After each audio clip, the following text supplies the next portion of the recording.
Dôvodom hádky medzi prezidentom Spojených štátov a technologickým magnátom bola politika zvyšovania colných sadzieb, ktorú zavádza Donald Trump.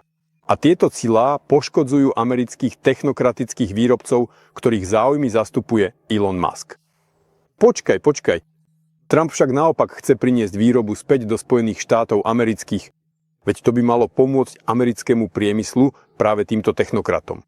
A práve naopak, malo by ich to posilniť. Prečo sú teda nespokojní? Prečo sa hádajú? Položte si jednoduchú otázku. Prečo sa priemysel Spojených štátov rozšíril po celej planéte? Prečo sa americké podniky presťahovali do Ázie? Pretože je to výhodnejšie. Menej nákladov, menšie výdavky.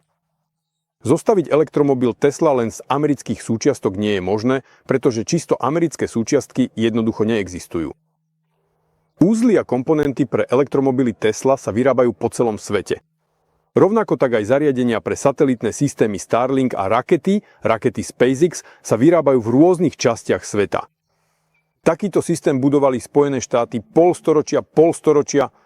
Presun amerických výrobných podnikov do iných krajín sa začal v 70. rokoch minulého storočia.